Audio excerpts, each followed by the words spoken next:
me nuts with that 2 minute countdown laugh. It's so loud you can barely stand it, and then all of a sudden it gets really quiet.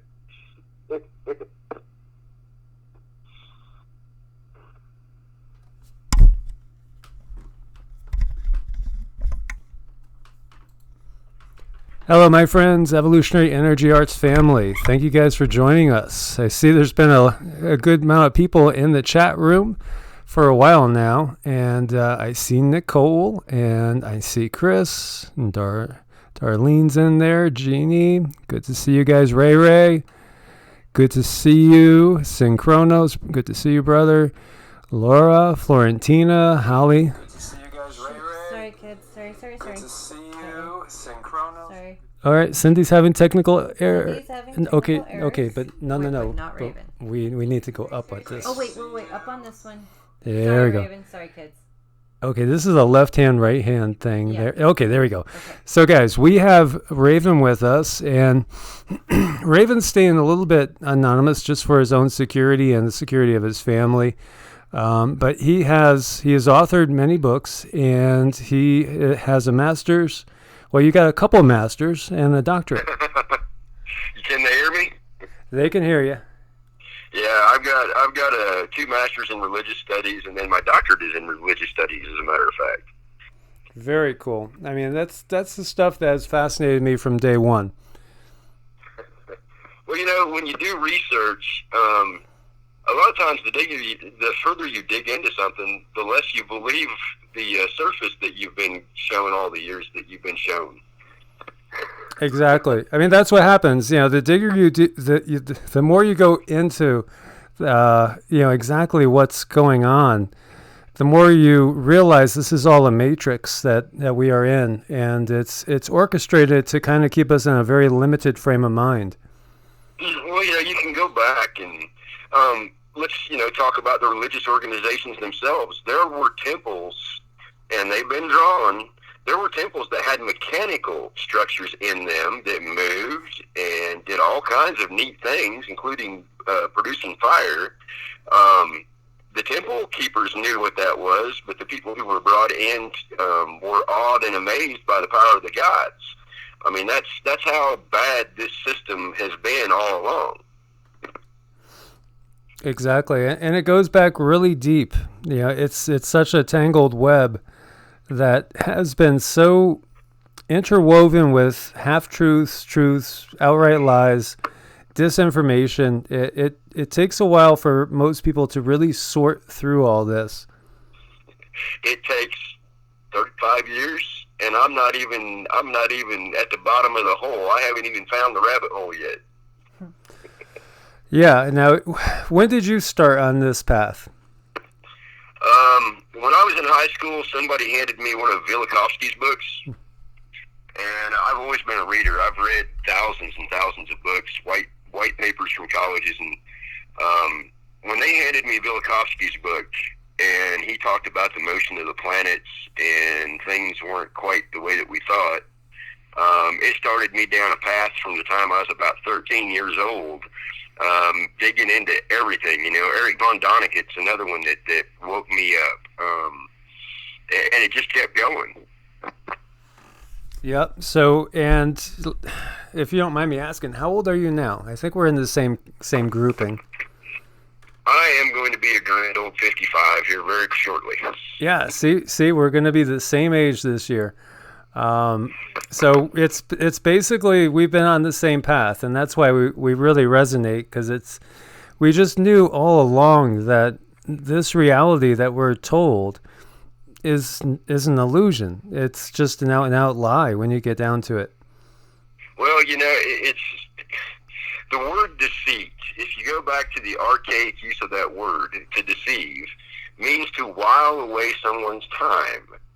And by all the deceit that's been woven over the centuries and through each of these cycles, they make us waste our time trying to dig our way out of the hole they made for us. And then the big question is, who are they? And is there a they behind the they? Mm-hmm. Yeah, well, somebody earlier said connecting the dots sounded like David Icke, and David gets a lot of grief, but I met him in the late 80s out in California, and I was kind of fascinated and at the same time put off. Later on, you start looking around you and you look at the matrix. The matrix that's around us has become very, very obvious. I don't know if I got permission to do this or not, but I talked earlier. I had mentioned to you Florida Maquis and his discoveries of these pentagons that have been coming to the surface all around the planet. They weren't there on the satellite images 15, 20 years ago. I could tell you that from my own experience. But all of a sudden, trees aren't where they should be. There's big open areas at the bottom of the ocean that are shaped like pentagons. You take those and what he's discovered and you overlap it with some of the old ley lines that come out of the 60s and 70s, and all of a sudden we've got a grid pattern that's provable. Yeah, and it's pretty interesting because we really are in this net. Yeah, it's definitely a net, matrix net, however you want to call it. The interesting thing is if people aren't familiar with ley lines, years and years ago they figured out that there were power lines that ran all over every continent. You could chase them out in the ocean. People thought it was foolishness because the mainstream scientists went out of their way to destroy anybody who was trying to show these power lines. Yeah, it's amazing what's at the bottom of the ocean, and there's a lot going on here. All these mythologies of like the Owans and the Nomo and all that. It's fascinating. Well, it's funny you said Nomo. But we there are so many of them. Nomo is from the Dogon, isn't it? Yeah. Well, they talk about them in those terms. Yep, the Nomo. And then we've got the Dogons are the Nomos. The Zulus, it's Chitauri. The Native Americans that I come from, I was lucky. My great-grandmothers were born in the 1800s. One was born in 1889 and one was born in 1891. And they retained the things that they had learned as children. So I got all those stories when I was growing up. And they just didn't fit with what everybody else was telling me. Yeah, exactly. And this is why I feel that we have seen the persecution of the natives of both North and South America and Africa and India, Australia, any place that the people carried the old stories along with them. As soon as that catastrophe happened in the 14 or 1500s, the people in Europe went out to see who was left. And I say that because you were talking about the Piri Reis map the other night. Right. If you look at those maps that predated Columbus, it shows that California was an island. It shows that the Navajo had a beautiful inland ocean and riverway. Antarctica was connected to South America, and the passage actually went through the riverways down there in South America, not between Antarctica and South America. And the Caribbean islands were not where they're at now on those maps. That shows that we've had a huge catastrophe not that long ago. Yeah, well, I've been sharing with you everything that we're doing because we might have found a property that we're going to pull the trigger on. And where it is a little bit lower than where we are here. And I keep getting whiffs when the wind blows a certain way of the sea. It's like it's wild. It smells a little bit like the ocean, but the soil is very volcanic and it's also very, very sandy. And I swear there's what looked to be coral all over the place out there. There's a huge coral reef up in Colorado, out in the middle of the sand. People don't understand how much of the history's been hidden. We're just talking about recent times in the last 300 or 400 years, but there was a sea that the Navajo lived on. There was an ocean that went all the way up into Colorado. There were lakes up there, and they know this. They had maps that showed them this. After that catastrophe, and I'm not sure what caused it, but it pushed California up against the mainland. It separated Antarctica from South America. It pushed the Caribbean islands out. It must have been something huge. And it's still in the memory of the Navajo. They talk about their homelands and their great cities. There were millions of people that lived there. Yeah. From what me and Cindy have seen, and we've spent so much time going just scouring the desert here, I think there was definitely like tremendous cataclysm here, and I don't buy that it's, millions of years ago, and I don't buy it was a gradual thing either. No, it's still in the oral. It's still in the oral traditions as far as memory goes, and it's still very very recent. And by recent, I mean maybe 10 generations back, because they wouldn't have kept it if it wasn't for a reason. Right. And so, I I really do think we're connected in more than one way. I know like on my dad's side, my great grandma was born on an Indian reservation and went through they were brought there because of the Trail of Tears. And, I know you have Cherokee blood in you as well.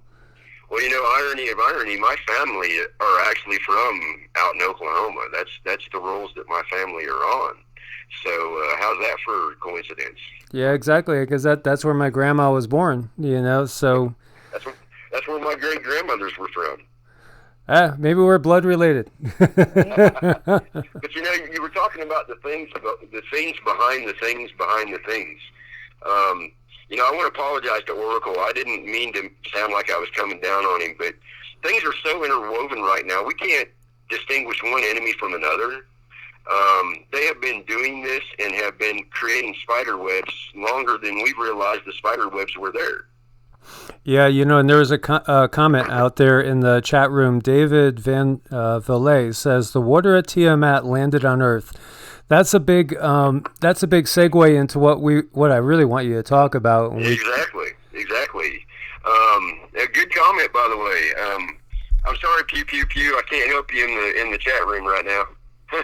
But anyway, years ago, there's a story, and this is a common story for the tribal people around the planet. That the Hogan is a structure based on older things, our longhouses too. But the story is this, and the Aboriginals say that they came here on 7 silver threads from another place. The Cherokees used to say, now these stories are being lost, unfortunately, but they used to say that they came here on 7 silver canoes. The Zulu traveled here on 7 silver shields. The Dogon came here on 7 silver strands, and I'm not sure exactly what the translation of their word is. It almost sounds like yarn, something that's been spun. If you go up to the Laplanders, they came on 7 sleds. It's interesting that the people around the planet will tell you that they're not from here. They came here after their planet was destroyed in a war. Very, very interesting stuff. And of course, we have the whole Sumerian stories, which talk about the Igigi as well, working on Mars and then being, coming over here. It's such a tangled web. There's so many layers to things, and I think again what happens is they want us to think it's always either or. Okay, it's aliens or it's demons. It's always an either or thing instead of there's everything. Well, people automatically want to go with demons when you talk about aliens and spaceships and the little flying orbs. But when you talk about reptilians, like David Icke has, they don't relate that these things are not in the same dimensional plane that we are. If you want to go back, we can go back. The old story is that in Atlantis, the elders opened a gate. They were trying to cheat death. And when they opened the gate, they opened it the wrong way. So something came out. When that something came out, it called every malevolent thing it could in this dimension. And that's how we ended up with the trap that we're in.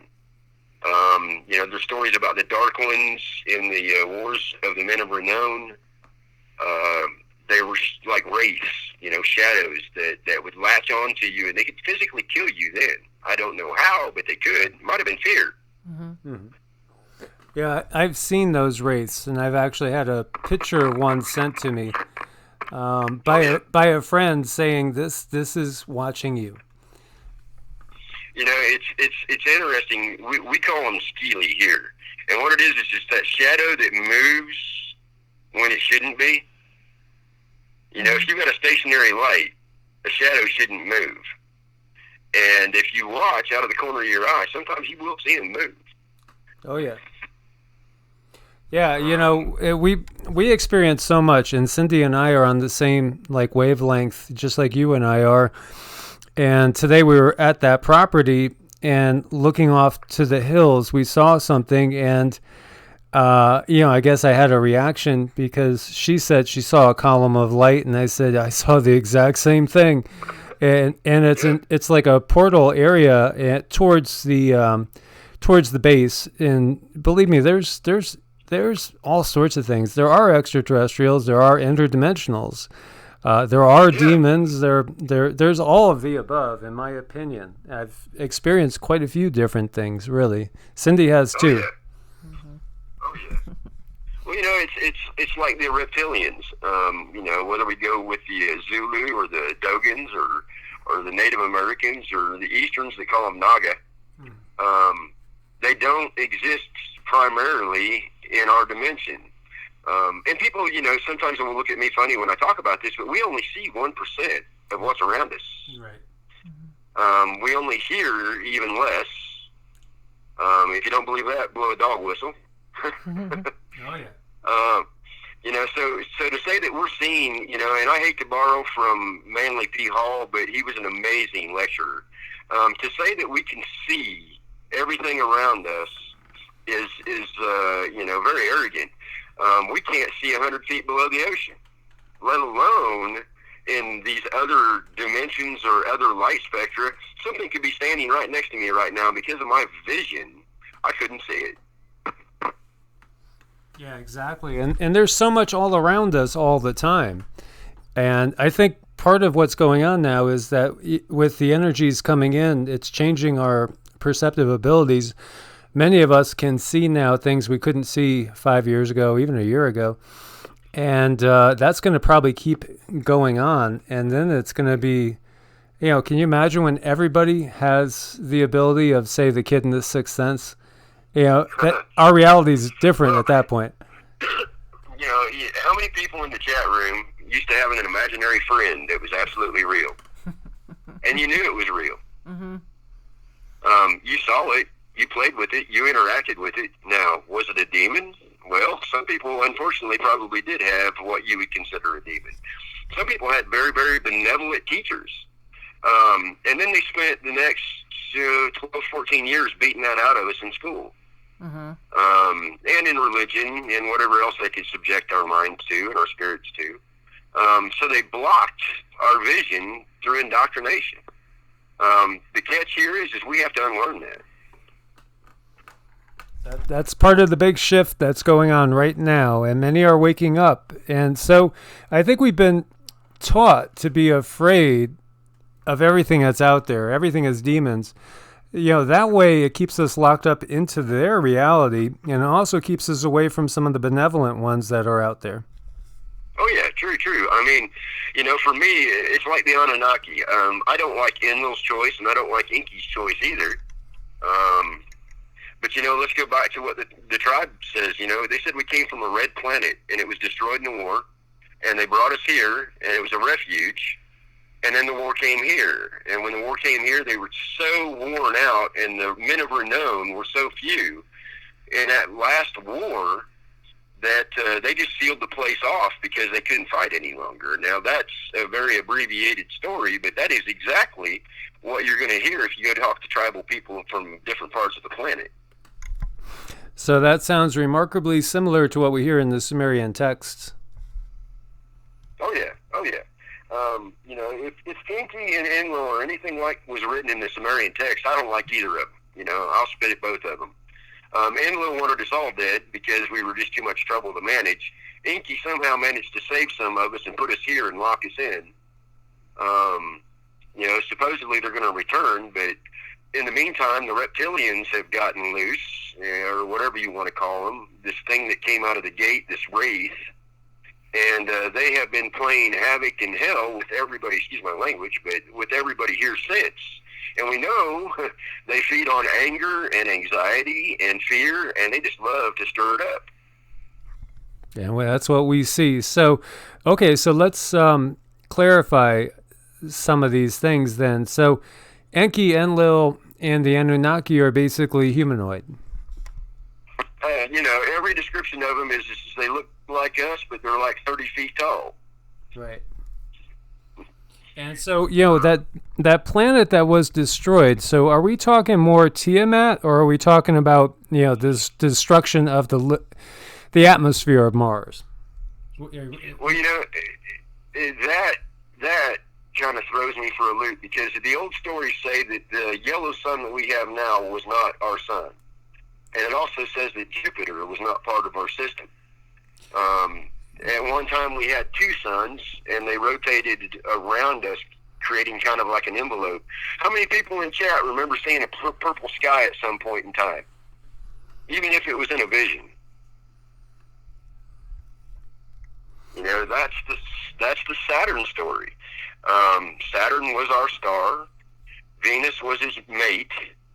And when the yellow sun and Jupiter were brought in here by whatever malevolent being did it, Jupiter is like a weapon.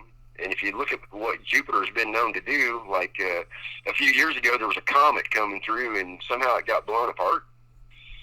And the yellow sun is not natural. I mean, it does what it needs to, but if you look at what it does to plants and people with overexposure, that doesn't seem quite natural to me.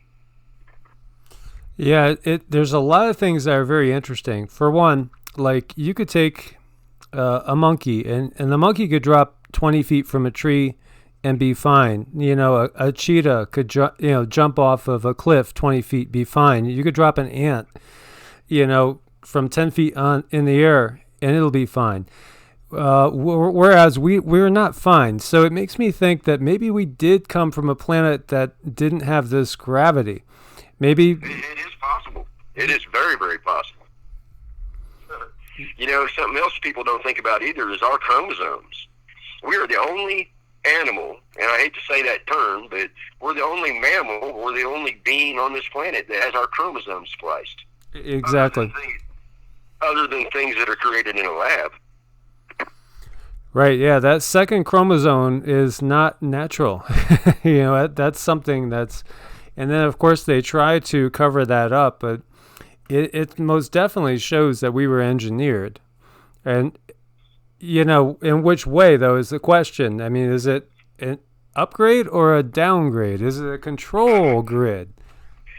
Well, the situation that you get into is this. If you read the old stories, they somehow created the body that we have, the cells that we use, but they had no idea that all of us energy beings were going to come occupy them and mess up their plans. Okay, so there you're alluding to something different. Now you're talking about the fact that, I think a lot of people, when you start studying things, all of a sudden the realization might come to you that, perhaps we are in a fallen, quote unquote, state. It has nothing to do with original sin against, quote unquote, God or the gods. It has all to do with, our density and the fact that we are really something of a higher sort locked down into a lower vibration. It's funny. You talk in spirals just like I do. So now we're back to those ley lines and those grids that I was talking about. Somehow they have figured out how to keep us locked in to these physical bodies. Now, every once in a while, we're lucky and we can astral project to a different place. They've got us locked into this time construction too, which is completely illusionary. Anybody who's done any astral projection knows this. You can go back, just use your mind. Everybody in chat room, stop and think about a song that you were listening to driving in your car as a teenager. Now you have just skipped time and went backwards. Mm-hmm. And that is the unique thing about us. We are able to do this. And you can go forward too. I don't recommend it too much, but we do it sometimes when we have visions that we aren't asking for. Mm-hmm. And so, like Arca Shiloh is talking about, astrology and astrotheology. See, this is another case where I think we get locked into thinking things are either or, because in my mind, when we look at a star, we're looking at a very powerful being. and that's what they are. So, like when we talk about the true Elohim, I think we perceive the Elohim in some ways to perhaps be the Anunnaki, but it's not the Anunnaki. The true Elohim are the stars themselves, which are higher beings, which are benevolent, to get to that degree of evolution. Would you agree? I would love to be a star. I mean, if you think about your energy being focused in a star, you would be giving life to every planet and everything around you. Now, that would be awesome. And I do agree with that. The old story is that there are titans born. Two titans make a pair. When they pair up, they become something different. And that's the reason why your planets are living planets. Like Gaia. Unfortunately, the story of Gaia is that in the wars, somehow Tiamat was destroyed, and Bahamut was the destroyer. Now, I don't understand that. Had to have been something brought in. But in doing so, the story goes that Gaia lost her mate. And she's just as much a prisoner here as we are. One thing that's never made sense to me is that, like in the mythologies, Jupiter, Zeus, is the king of the gods, when obviously the sun is the most powerful entity here. And that never really seemed to make sense to me. Why would you have Jupiter as the king of the gods? And you were alluding to, there are people, and there's a lot in the chat room bringing it up. A lot of people believe that Jupiter is Nibiru, and that it's, not necessarily natural, or not something that was here from the beginning. And then we get into the whole Saturn thing too. Yeah, a lot of people are starting to figure out that Jupiter and Saturn are not what they appear to be. It's interesting that the rings around Saturn appear and disappear and look like they're being mined or created. I can't tell by the imagery that we get. I find it funny that we can see images of things that are supposedly tens of millions of light years away, and they can't get me a good, clear picture from a telescope of Jupiter. Something's not right in that story either. I think that's the reason why NASA has that snake's tongue on its logo. Yeah, right. Most definitely. It all goes back to this illusion that we're in. The first thing I want to emphasize to y'all is regardless of the and I hate to mention that word, so I'm not going to, and regardless of the situation that they're having in China right now, and the situation that we have in the United States with all this uncertainty and insanity, the most important thing for everyone is not to be fearful. Mm-hmm. We will figure this out. The trick is to understand that dome is up there. And once you understand that net, that web exists, then you can break it. And I hate to use Mockingjay the movie, but that's exactly what they did. Interesting. And I want to get Cindy in on this. She's just being nice here. Come on, let's hear from Cindy. Oh my gosh, no, I just enjoy your guys' conversation going back and forth because you two are from the same soul stream. So it's just fun to watch you two bounce back and forth off each other. It's great. Oh yeah, it is a lot of fun. And Raven is such a huge wealth of information. I'm just like a sponge really right now. So between the two of you, this is great energy. So yeah, this is good stuff. I always wonder, like, what was our purpose, like, when, if it was the Anunnaki, which is, just a like a vocabulary word for those who came from heaven to earth, what was our true did they make us as slaves, and like, are they still in charge, and like, what's going on currently right now? What's our real reality right now? Well, it's interesting. The people who still worship Jupiter are the ones who are gathering the gold and diamonds and silver. I find it interesting that all these years later, after the Anunnaki are supposedly gone, that they're putting all this gold in these big vaults. I mean, they even busted open a sacred vault in India in order to get the gold out of there. Wow. In Taiwan, they're hoarding gold, which a lot of people don't know. In the Philippines. Why would you still want to hoard that much gold that's completely useless if you didn't have somebody who wanted it? Somebody. And I've thought about that. If the Anunnaki are coming back, you got to have your payoff, right? Uh-oh. That makes sense. Honestly, if you go back and you look at the stories that travel from around the world, we were created to mine for them. And what they didn't count on was all these intelligent light beings occupying these bodies and creating a juxtaposition in the way that the Anunnaki felt about us. You can't just, if you don't have a sentient being with real life force, you can do whatever you want with it. But the minute life force occupied it, you could see that there was a conflict, a major conflict. Even sons went against fathers in that conflict. And it was all because now they had a sentient being with a life force in it, and they could not willfully destroy it, even though Enlil wanted to. So, in other words, you're saying are we an accident, so to speak? I don't think we're an accident. I think we're a lesson to the Anunnaki that you don't mess with things that you shouldn't. I can roll with that. And I think that's the reason why you have two creations as well in the Bible. They were trying to convey something in the old Sumerian text, that there was a creation. It got destroyed in a terrible war, and it had to be recreated in order for us to survive. And that may be the one benevolent thing that the Anunnaki did for us, was find us a new home after we had occupied these bodies. Now, that was, as far as we can tell, that was at least 50,000 years ago. We've had 12 cycles of destruction since the Atlantis thing, and most people say it was further back than that. But if you go with the origin stories and you go to some of the traditions, even here in North America, they had a word that was called Atlan. It was a civilization, not just a city. Something happened with that culture, that civilization at Atlantis, that created all kinds of havoc that led to the Babylonian wars and the wars of the men of renown, and all of our greatest benefactors ended up dying trying to protect us, which says something about them. Yeah. Yeah, and there's so much that doesn't fit what they've given us as the truth, that it just takes a little bit of research to see that there's so much BS going on and cover up. And let's go to the Bible. The Bible says that the giants were terrible, horrible people, and that God, Baal, wanted them destroyed by the Israelis at the time, which were actually just Egyptians that got thrown out. But people don't like me saying that. If you go and look, it's Akhenaten Moses. He was Akhenaten.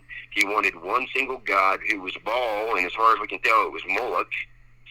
And they got thrown out of Egypt because they liked having multiple gods. That way they could get multiple blessings. But they went after the giants. The giants seemed to be fairly peaceful. Up until that point. I mean, even in the Bible it says that Og was disappointed that they came after him. But then they talked about the men of renown, who were great beings, great people. And these were giants. So how could it be that they were good and they were bad at the same time? Well, yeah, and that's the thing that hit me too. It's obviously things have been so edited and redacted when you read Genesis 6, because it goes from talking about the mighty men of old, the mighty men of renown, and in a like a awe, it's like, wow, these guys were amazing. And then next thing, boom, and you got the cannibalistic mindset giants destroying the earth and their offspring, and it's just like, okay, there's something missing. Well, and if you go back and you read the information from Thoth that was left to us, and you read the Sumerian texts, something got loose from that dimensional gate. And we have to understand, these people were trying to cheat death that long ago. These spirits were trying to cheat death that long ago. And they're still around here, and they're still trying to cheat death. That's where the eugenicists come from. That's where the transhumanists come from. These are the same things trying to cheat death. And the interesting thing is they're still buying the same lie they were told back then. If you destroy enough, and if you cause enough harm, and if you keep feeding us, we'll show you how to cheat death. And what happened, apparently, if you read the text, and folks, I'm sorry, I jumped from India to Australia to the United States to Africa when I do this, because I've studied so much. But basically what it amounts to is whatever got loose there called all these malevolent things here, including the race that ended up being called demons or Skili from my point of view. And they occupied men, and those men became evil. And then you ended up with these wars, and you ended up with the attempt to enslave what humans were here. And I'm talking about as small people. And we ended up with all these great wars. I mean, even in India, they talk about using the Vimana to fight a war. And the war happened to be west of India. So that kind of puts you back where Babylon and all those things were at. Yeah, and it's fascinating. One of the things that popped up recently to me was the realization that, if you look at when the Kali Yuga started, it started really right after Krishna does that big diatribe with Arjuna and that whole war there. And then Krishna leaves, and, we haven't had the presence of those blue beings with us anymore. And, and Thor and Ragnarok have been kind of convoluted by the English translation. But, it says that Thor returned to his people, and we're talking about the small people that lived up there, because he was giant. And even the Norse were giant compared to the natives that were here. And that comes out of the Penobscot tribe in Maine. They said that the Norse, when they came, were twice their size. So there's your red-headed giants that lived here. So I'm trying to fill in some gaps as we go. But anyway, Thor returned home so distraught with the death and destruction of his brothers. And by brothers, he didn't have but just Loki. He was talking about the other men of renown that were killed in that war, that he just left. Now, where did he go? I don't know. They said he went back across the bridge to Asgard, but he was so distraught. And Enma, the story of Enma is the same thing. He went up into the Himalayas because he was so distraught at losing his family, his brothers. So there was a major, major conflict that resulted in the death of these giant, powerful beings. And they were fighting for us, which is the most important thing to remember. And ultimately, while we do lose the bodies, our consciousness is never really destroyed, because consciousness is all that there is, ultimately. Well, native story, we'll go to another native story. It says that everything above the sky is water. And, now they're starting to figure out that there's plasma out there, or they're starting to let on to the fact that there's plasma out there. Well, what's plasma? It's flowing energy, like water. So our story says that above the sky is water, and that we came on our canoes in a river to here, and that the life travels through these rivers from one place to another, from the center of the Milky Way to our star, from our star to us. And it's been, in the meantime, it's been bastardized by the bringing of this yellow sun that's not the one that we're supposed to have, but it still does the same thing. I think that's the reason why they're trying to block the sky out the way that they are. They want the sun to be shaded because they don't want people to get that information that's coming from the source, even though it's being corrupted some by the sun that they put here. Yeah, I agree with that completely. Yeah, that's why they have us afraid of sunscreen. They get us terrified about skin cancer, all that. Everything operates. It's an electric universe. The sun is a relay, and it's getting. Absolutely. Yeah, that's exactly. And then you start thinking about toroidal fields. The sun has a toroidal field. Our bodies have a toroidal field. Our galaxy has a toroidal field. It's all electric energy that communicates. I was outside. You're my age. You remember what it was like in the 70s. You'd go outside, and if you weren't careful, you got sunburned bad. We had a solar maximum going on at the time with all these solar flares and weird things going on, and you would get literally fried in the sun if you weren't careful. I got a severe sunburn one time. But you know what? I always feel better when I'm out in the sun, and I still sun gaze every once in a while without my glasses on. Yeah, it can be done, and it's amazing. The last time I did it was on Siesta Key, and it was right at the sunset, and I still have a photo of that sunset. It was amazing. It looked like the sun had arms coming out at the sides, and I saw everybody's chakras clearer than I've ever seen them. It was almost comical to me. I was kind of laughing. The friend I was with is very intuitive too, and we were both watching everybody's chakras and noticing how they were interacting with each other. Sometimes they would pull towards each other, sometimes push away. But that's what sun gazing can do to you. It can really open up your pineal gland. Well, the important thing is that they put shoes on us and concrete everywhere, so we can't touch the ground.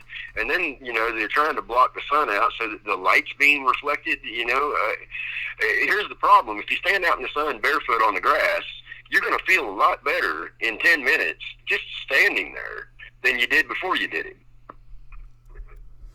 Oh, for sure. Yeah, we have to connect and ground. Grounding is very beneficial. And yeah, just getting out in nature. It's amazing how good you can feel just getting out in nature and just letting the energy flow through you, unplugging a little.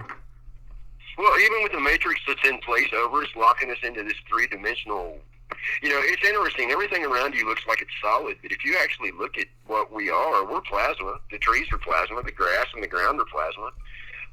There's nothing solid about us at all other than this matrix that we've been locked into. I'm hoping, I'm praying that this time around on this cycle that more people will leave than stay. That will take the food away from the ones that are feeding off of us. Mm-hmm. Go ahead, Sandy. Yeah, definitely. I know that Lucia is like a really hot commodity, and they'll create it and do what they need to do to create it and keep us in fear.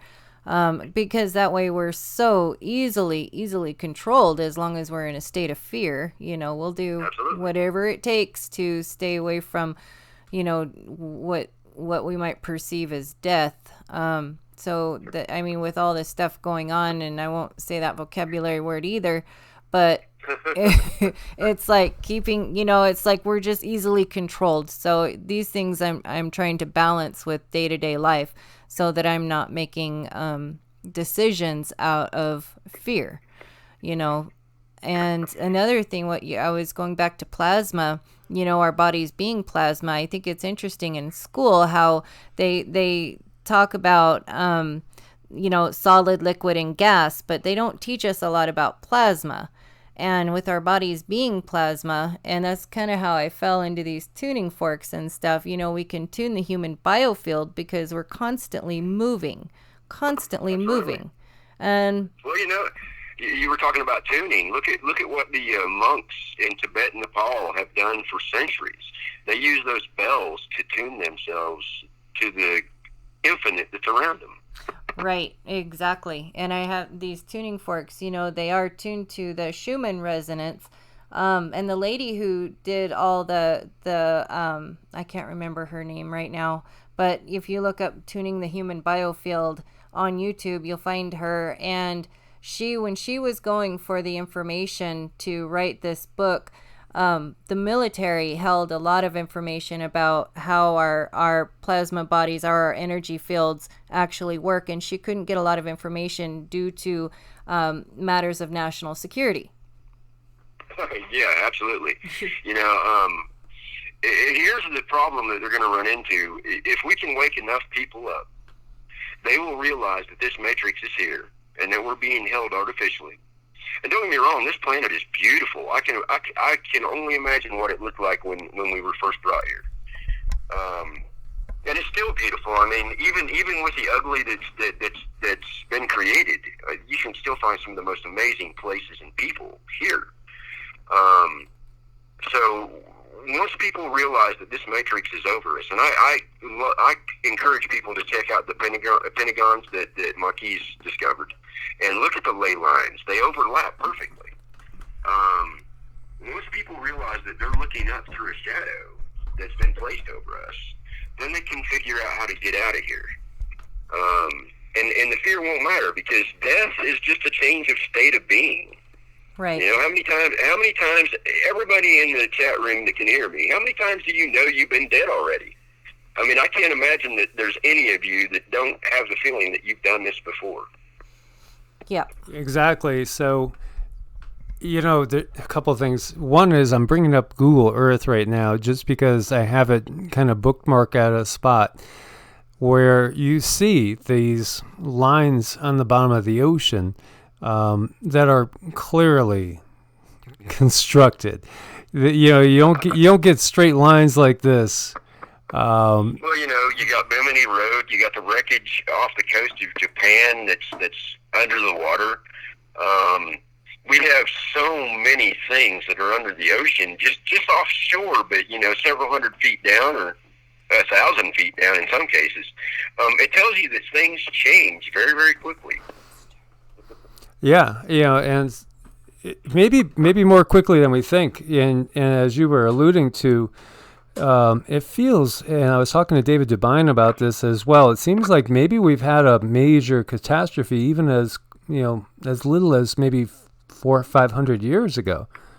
Yeah, well, that's the big one. That's the one that I was talking about earlier with the Navajo Sea draining out and California being pushed and Antarctica being separated. That would have been 300 or 400 years ago. And interestingly enough, right after that big cataclysm, they gathered forces in Europe and tried to raid every land that they could to take advantage of it. That tells you that somebody there knew. So what we're looking at is right by Cocos Island National Park, and this is, off the coast of Central America. Uh-huh. And, it's a very curious pattern there of very, very straight lines. And, it makes me wonder, were these, it kind of looks like an airport runway, honestly, something like that. I mean, who knows? But our reality is not what we've been told. A lot of people in the chat room are going to be familiar with the Nazca Lines, but did they ever see the whole mountains that had been graded off flat? Now, somebody had technology back then to take a whole mountain down to a flat level. Oh, yeah. And there's a lot of mountaintops here that have been perfectly leveled that we've noticed, and obviously it looked like it was for probably landing ships on or something. Well, a lot of people say that there were runways, and I think it was mining, personally. But the whole thing is we're just now getting to the point where we can do that, and it takes intense machinery and labor to do that. So somebody had the technology back then. And then you see artifacts that are being found, like the old mariner's tool that showed the sun and the stars, and even before anybody knew anything about latitude, supposedly they had a machine that was mechanical that could do it for you. They found it all encrusted and everything in the Mediterranean, but still, I'm trying to remember what the thing was called now, but it was mechanical. It actually had gears and everything. The maps, Perry Reese map is one of the most famous, but, they knew this place long ago, and then they buried it all. And if people want to know how it got buried, we can go through that really quick. They destroyed the library in Alexandria, and they destroyed the library in Constantinople. That was where all that information was held. And then they took whatever they could, and if you read the text, it says they sacked it, then they burned it, which means they took the information from there and then burnt what was left in the libraries. So they had the information. They knew, and they just made sure nobody else would.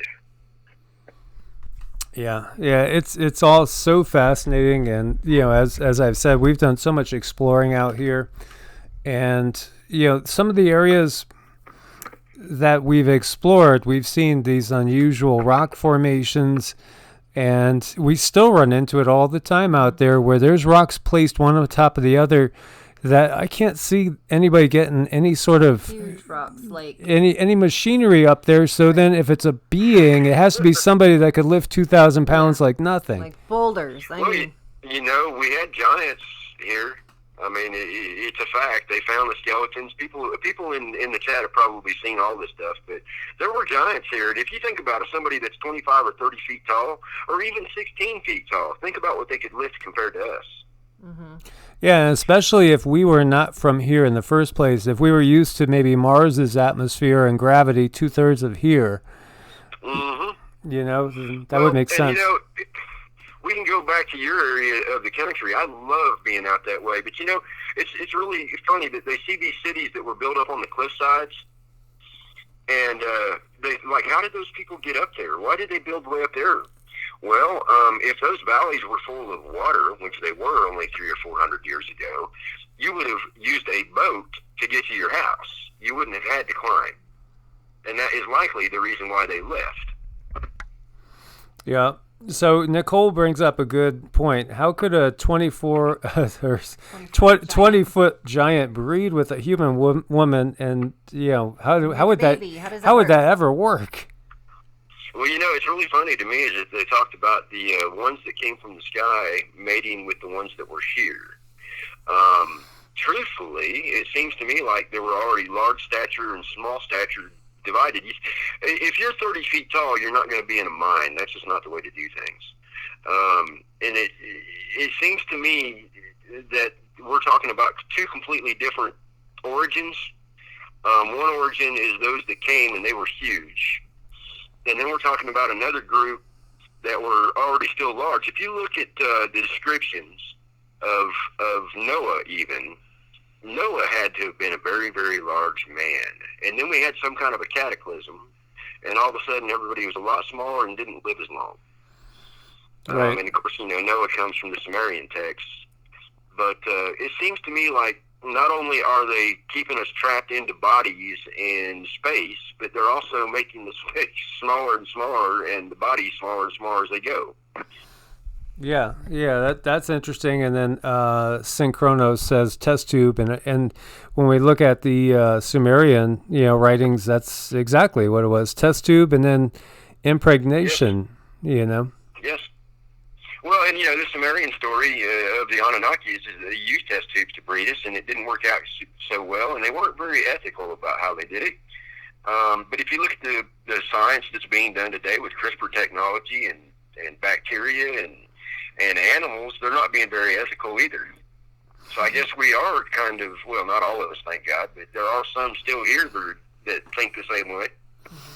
Right. And so there's a comment in the chat room, if a pole shift's coming, why bother to depopulate? But see, one of the things that's really come to me is the fact that, honestly, I think if we are talking people with advanced technology, even if it was technology that was left over from Atlantis or Lemuria, which, if you go back to Lemuria and you're thinking 75,000 years ago, the ability to build these Vimanas and flying machines, there's technology that could account for everything we're seeing, all the earth changes, you name it. There's technology that could do any of it. Well, and it's been cyclical. I mean, we've had others of our kind that have left us messages in stone and all kinds of things. It's interesting. It's not just the magnetic poles that have moved over the centuries. If you look at the megaliths around the planet, they point north, but the further back in time you go, the further south north is. It used to be in the south end of Greenland, not all the way up where it's at now. And I'm talking about the geo north, not the magnetic north. Geographical. Yeah, and then if you think about, again, the level of technology, and everything could be adjusted kind of at will. So I wonder, just is this really one big experiment going on here? Well, and there's a movie made, Live, Die, and Repeat. And when I watched that movie, it gave me nightmares because, we've all done it. Even if you're not completely aware of it, we've all done it.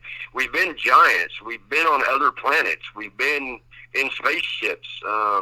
We've been gongrels. We've been giants. We've been, you name it, we've been it. I don't know if we've all been reptiles. I hope not. But it's possible.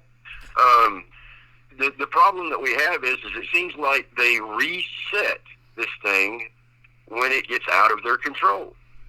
And each time it seems like they're able to consolidate more and more. Either that or they're using the information that they retain in order to consolidate power immediately.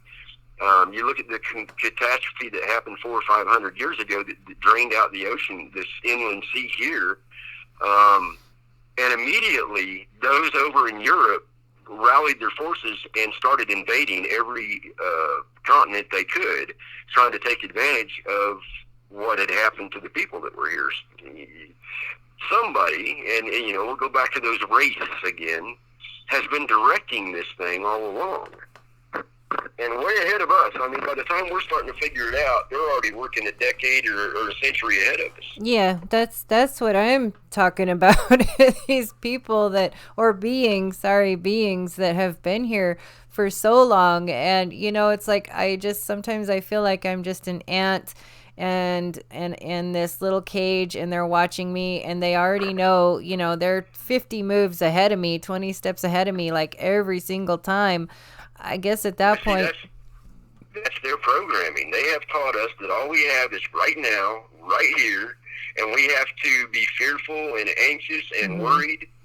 And, you know, the truth of the matter is you know, they could drive by my house or park across the road and kill me right now. They've got the technology to do it. They don't even have to get close to me. They could fly overhead and do it, for that matter. Yeah. I'm not afraid in that way. You know, the truth of the matter is if you go back and you look at historically, these groups that have been, you know, Persia, for example, were under the control of this thing. Back in those days, they called it Ashkenaza, the thing that came out of the abyss. Whatever this one entity is, it's been consistent throughout history. And what it does is it takes one group and pushes them to the front until they're not useful anymore, and then it switches sides and wipes them out and uses the next most powerful group. And, you know, right now, you know, unfortunately for us, and I hope I don't offend anybody, but this is the absolute truth. Right now, we have a group in the middle of the desert taking over a second country. We aren't going to go any further than that.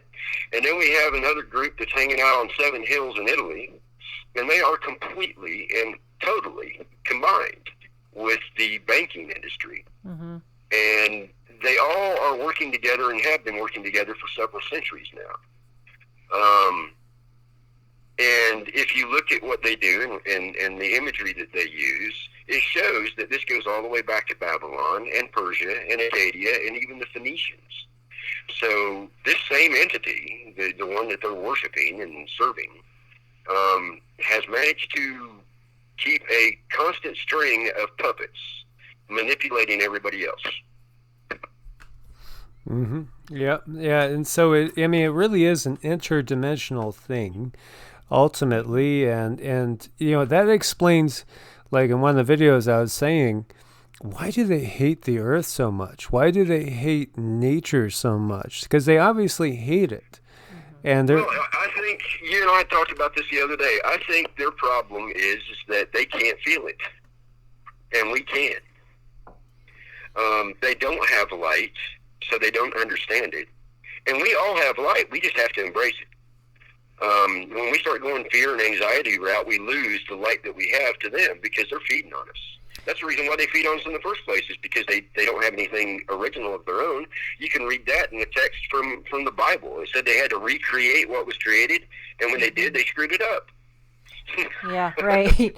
Yeah, you know, and it's like when we get fearful and stuff, we you know, we go outside of ourselves to try to find all the answers. We've been conditioned to go outside of ourselves when really all the control and the peace and everything that we need is within. And they spend... Well, and that's the key to their power, is denying you yours. Yeah. Yeah. They're good at it. They're well, and you know, this entity that was let out of this gate, and you can say Atlantis, you can say further back Lemuria, we don't know.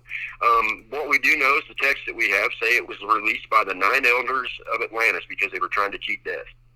And then you stop and you look at all these entities, these empires that have been created. What have they been doing? They've been trying to cheat death.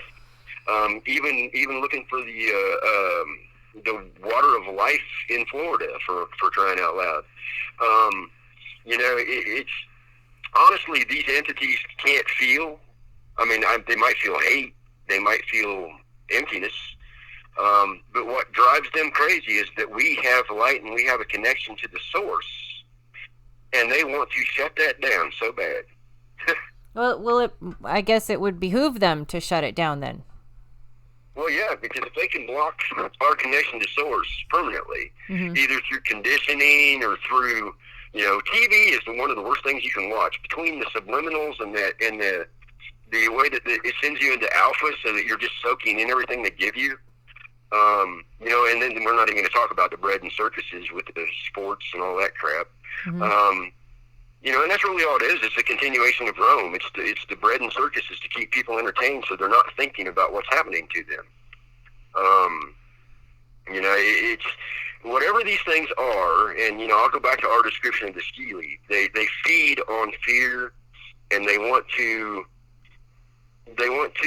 have what we have, but they can't because they can't connect to it. And that's the reason why they're trying to remove our connection with concrete and gravel and blocking out the sunshine and the sky. Right. Yeah, they also want to. I've thought for a while they want to give us these self-fulfilling negative prophecies. Well, you know, prophecy is history in reverse, and that's not my saying. I got that from a very, very old dear friend of mine. Prophecy is history in reverse. What they've done is they've told you what they're going to do to you. Exactly. So when they said the 4 horsemen are coming, it's because they know they've done this many times to us. Mm-hmm. Exactly. So how hard is it when you're in control and this is part of your plan? So you let them know what part of your plan is. Then you see it unfurl, and you get down and on your knees and you bow and you worship them. Exactly. It's manipulation. Yeah, and then when you start to understand this and come awake, everybody, you know, are so conditioned to call us crazy and lock us up. Well, you know, here's my thing. If you're going to worship a God who swears he's going to kill you if you don't behave and do exactly like he says and kill everybody he tells you to, to me that seems crazy. Because he can't love you if he wants you to go around killing and destroying everything that he created. Right? I mean, that's insanity. And the funny thing is they keep doing this over and over and over again, and people keep buying it. You know, back to that, you know, manipulation and the cycles thing. Every time the cycle ends, they just start over again, and they tell you what they're going to do. The one part of the Bible that I absolutely believe is true is because of when it was written. It was written by a prisoner, and he was telling us what they intended for us. They intended to take over the world without firing a single shot, and they used Babylonian money magic to do it, which goes back to Phoenicia, by the way. Money magic. You create something out of nothing, and then you take everything that's valuable with this thing that's not worth anything. That's money magic. Mm-hmm. And by definition, that's what it does. And then, you know, we don't need to say much about the red shields, but that's exactly what it is. And their logo is a white horse. I mean, they put it right in your face. So then we go to the next horse, which is pestilence and famine and drought. So you start, you know, with these funny stripes that are always over our heads, and you start doing it back in the 1940s, and actually back into the 1890s, but you start doing this as soon as you can, and you start changing everything so that there's floods, and there's droughts, and there's fires, and the bugs go crazy, and then as a result of that, you end up with all these diseases that are coming out. When you're manipulating the game from behind the screen, it's really easy to win. It is, and it's very easy to fulfill your own, you know, we'll say prophecy, but it's just like you said, it's to just fulfill your own plan that you've already put in place. And we got brother Steve WSO in the house, Steve Olson. Good to see him. Glad to see you. And I was glad to see your video today, too, by the way. And Wages World's in the house, too, so that's been a blessing. Well, you know, it's this thing about the prophecy, you know, and it just aggravates me that they do this all the time. You know, if you watch the news, which I don't, I just catch highlights, and every once in a while Steve is nice enough to show me something, or one of the other guys on YouTube. But, you know, they'll tell you what they're going to do a few months ahead of time. Like, they'll say, oh, we're going to be traveling through this crazy asteroid storm pretty soon. And the next thing you know is you see all these things coming down from the sky. Now, did we manifest that because they told us it was going to happen? Or did they manifest it and predict it because they knew it was going to happen a long, long time ago? Yeah, and maybe they even shot them down here. Right. Yeah. Well, you know, and that's a possibility that, you know, when we start talking about extraterrestrials and Anunnaki and Naga and all these other things that are part of the history of our existence, you know, who knows what they can actually do? I mean, they're already creating artificial meteors for weddings, which I find very odd. Speaking of odd, Static in the Attic did a video a little while back, and I'm trying to throw shout-outs to people that are really giving relevant information. Static in the Attic did a video not too long ago, and he was reading a diary, a journal from somebody back in the 1830s. And they were talking about all these cataclysms, and I know you showed a video that had all the different pictures that were painted that showed these things. Yep. This guy's journal talks about a meteor that hit the ground, and there was goo in it. How many people in chat remember this just happening in the Caribbean and South America not that long ago? Right. So that shows that this is cyclical. Now, this was in the 1800s. They had volcanoes going off. They had this weird fog, and when the fog came, people died from diseases. Fog rolled down one side of the street, and everybody died. The other side, nobody got hurt. And that's when the elite started building their homes up on high ridges so that the fog couldn't get to them. Yeah, they know. I mean, they're in the know. There's something called the Kardashev scale, and that's basically, at a certain level, as civilizations progress, they get more technology. Eventually, they could control their own environment. Eventually, they go to the level where they could control the energy of the star and even manipulate the location of the sun, in their own area. And, how ancient are some of these beings that are controlling our reality, and what type of technology do they have? They could probably manipulate everything at will. Maybe that sun that's up in the sky is a completely different one from what was here when we grew up, and they switched it out. Well, and the moon, when they hit the moon, it rang like a bell. It's hollow. Yep. Now, how could the moon be hollow and be sitting where it's at? And there's that old argument. Even the physicists can't figure out how that thing's there, because by every law that they know, it shouldn't be. Well, if you go back to the old legends, it says that moon was brought here. It wasn't here; it was brought here. Exactly, and like Steve says, WSO. And what if we were able to remember? We didn't lose our memory in between each life. And that's like when Krishna says to Arjuna, and I keep going back to the Mahabharata, he says, the difference between me and you is I remember my past lives and you don't, and so that's a huge advantage. Well, and I have told people this, and this is the first time I've said it publicly, but years and years and years ago, I figured out how to separate pieces of myself off. And now I don't want to tell anybody how to do this because I don't recommend it. But as I have died, I have broken pieces of myself off and I have stored it away. And you can call it the Akashic record if you want, but that's not really what it is. It's kind of an interdimensional thing. Some people in this chat room are going to understand this. There's an old method to break a piece of yourself off, and the Buddhists still do it in some cases, so that if you get lost, you can find the pieces that you left behind. And interestingly enough, this is the first lifetime I've had in a long, long time where I found those pieces, and they are still coming. That tells me that this time around is going to be a little bit different. Well, there is the concept of the shattered soul, for sure. Some people did it on purpose. Now, the ones that are doing it to us are doing it on purpose, but that's so they can keep a little bit of it out so that you can't remember. Now, that's something to be taken from the old writings. I mean, even from India, they talk about the spirit being broken so that it returns and it's not full. Yeah, it's interesting stuff. Very, very interesting stuff. And, so part of this whole question is this a loop back and forth between our 3D and 4D? Are we always going between here and the astral? Most people going just from here up to the astral, back to here, back up to the astral, where, in the natural order of things, we could pull up into much higher densities than that, because that's where we actually really come from, is a much higher density, a much higher reality than this. And so part of it is the fact that we're just trapped in this nonstop loop. We are being kept separated from our creation. And that is a crime that these entities are going to pay for sooner or later. I can't imagine that it's going to be allowed to continue and continue and continue. But we have to go back to the fact that this place was isolated because they were here.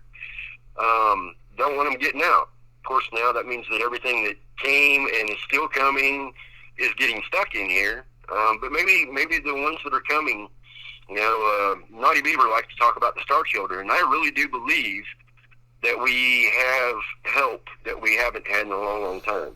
I agree. It's like, let's go to Steve. Steve had that video that showed that image that, there is no denying that thing looked like Jupiter had moved.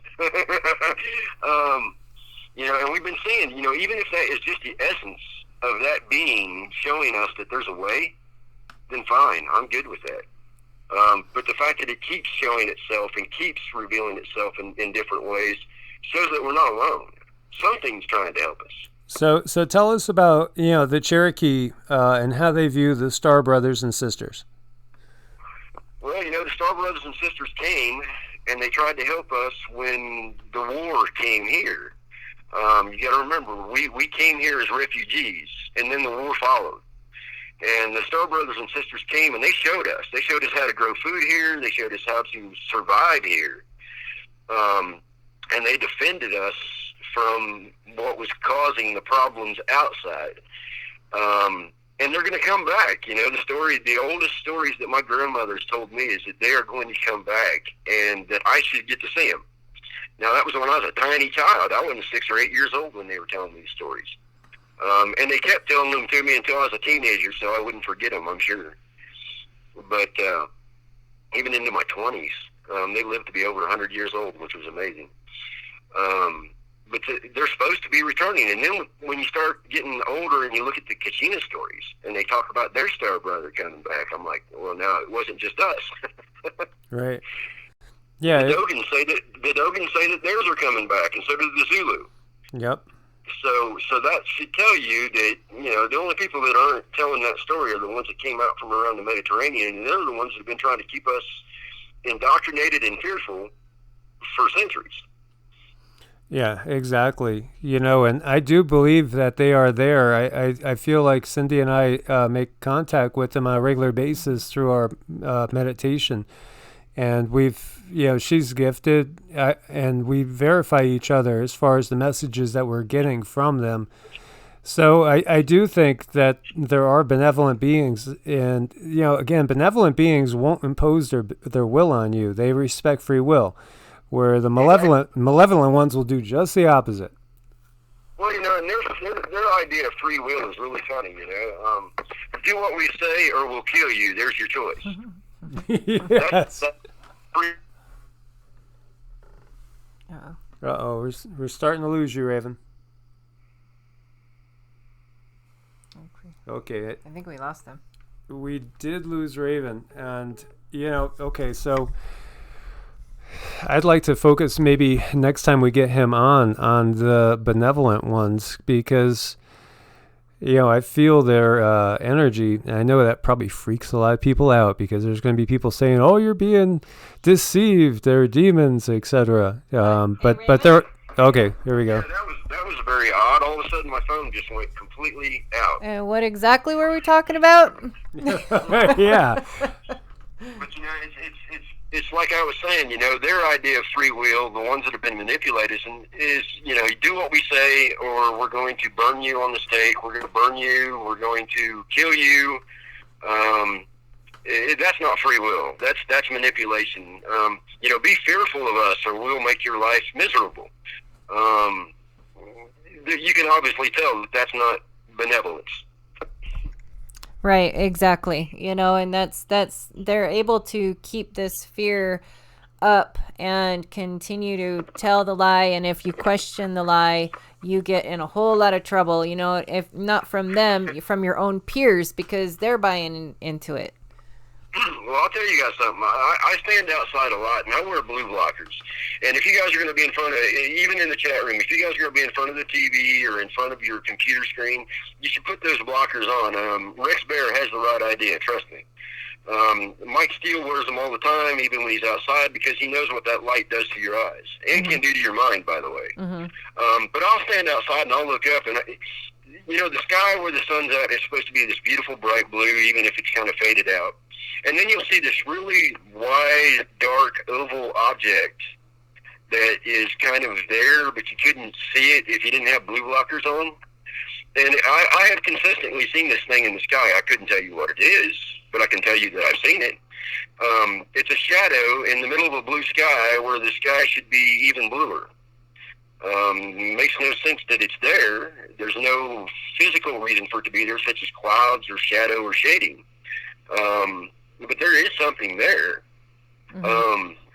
I got no idea what it is. Maybe that's the bad guys or the good guys. I couldn't tell you, but it's huge. It'll take up about a third of my view when I'm looking up, and you can see the shape of it. Yeah. Wow. And I'm not the only one that's been seeing these kind of things. The interesting thing is like on a clear day when they haven't been putting those lines up, you can still see it. The sky will be, blue like it's supposed to be, and then you'll see this dark shadow that's shaped kind of oval shaped. And I got no idea what it is, but I've been seeing it for like 2 years now. Very fascinating stuff. But again, this is truly, as we were talking today, you and I, it's an interdimensional galactic war that's going on. This thing is huge. It really is. It dwarfs Star Wars in a sense. Well, if you read the old text, even from India and China, even their old texts, they talk about this war having been waged a very, very long time.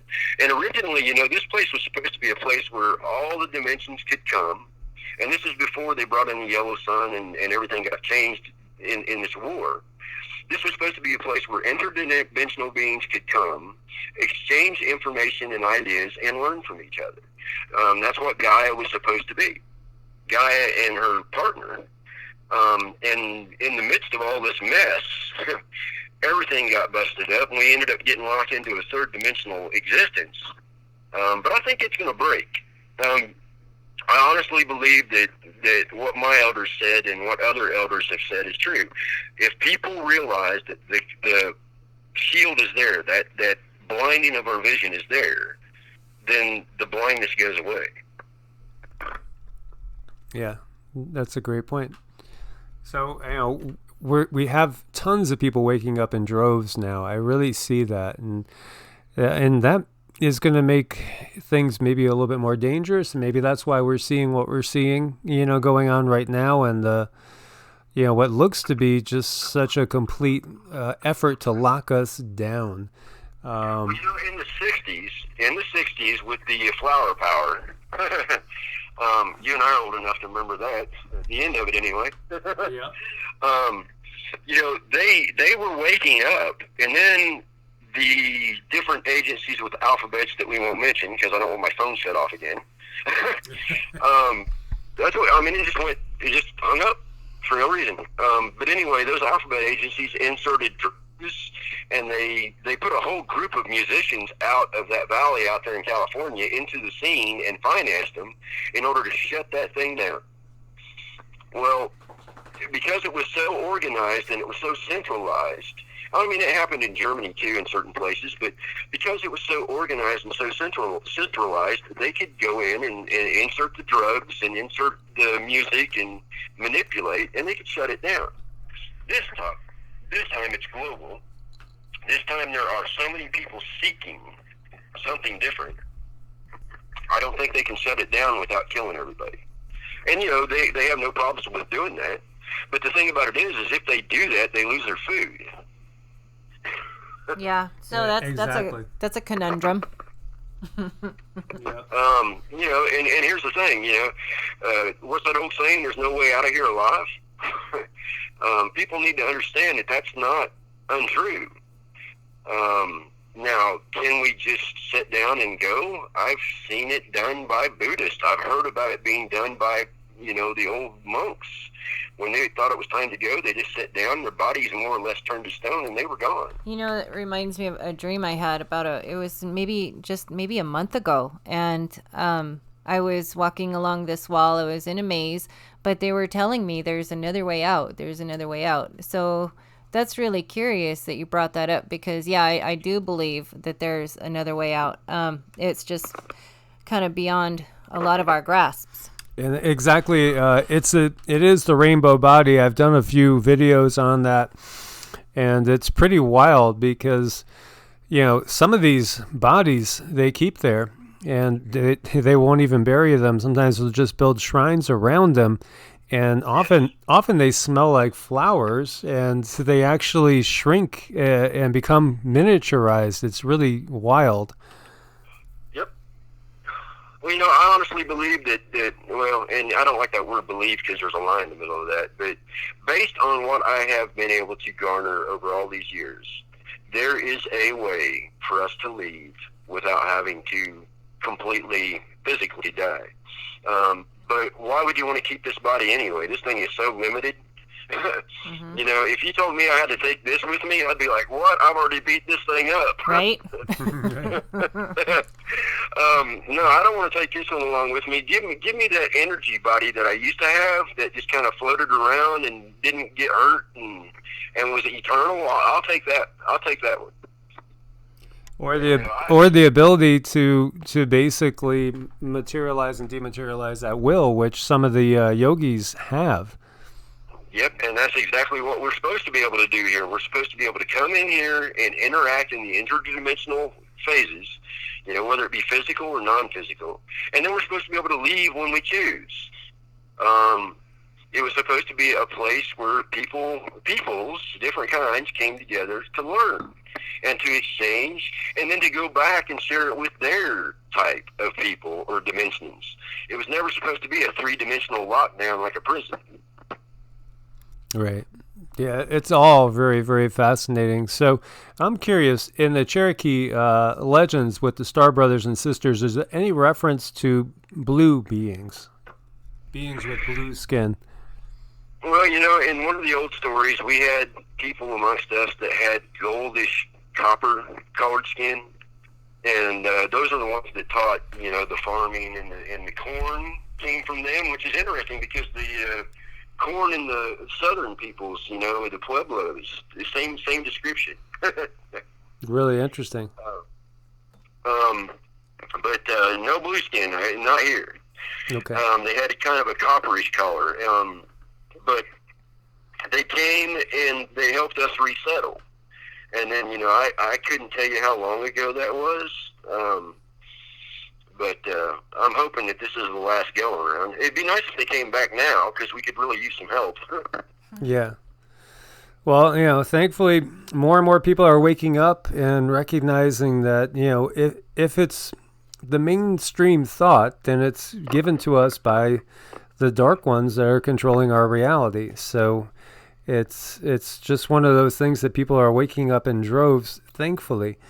And again, that is probably part of why we're seeing such a full court press right now with our... Yeah, it's a full-on assault.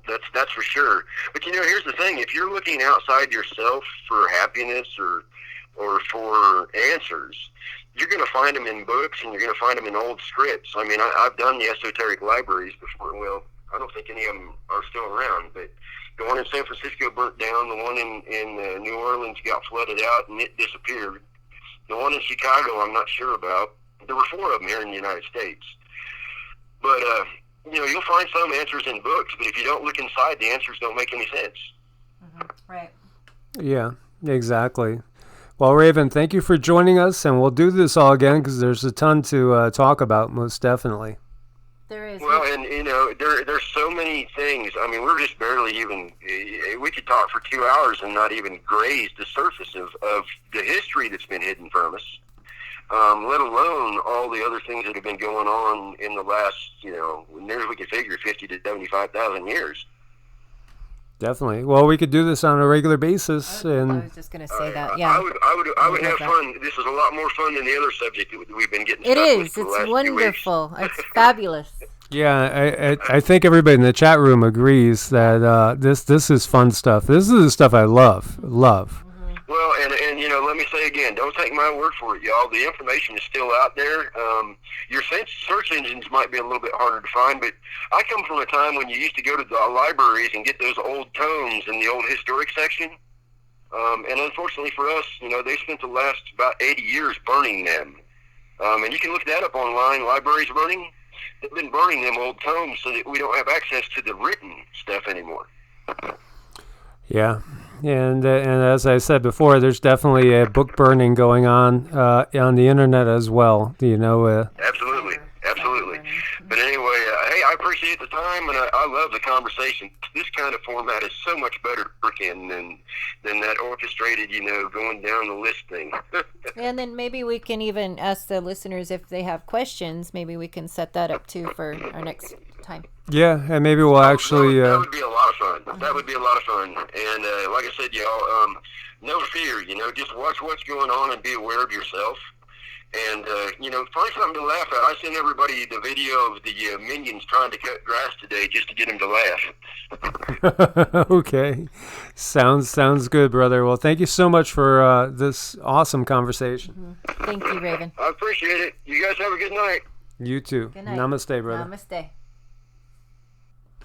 So that was Raven. And, again, he's one that really, when we started talking about what the Cherokee believe, because, that's his heritage. And so he's got it firsthand, and talked all about, this sun was brought in here. This is not the original sun. We're not even from this planet originally.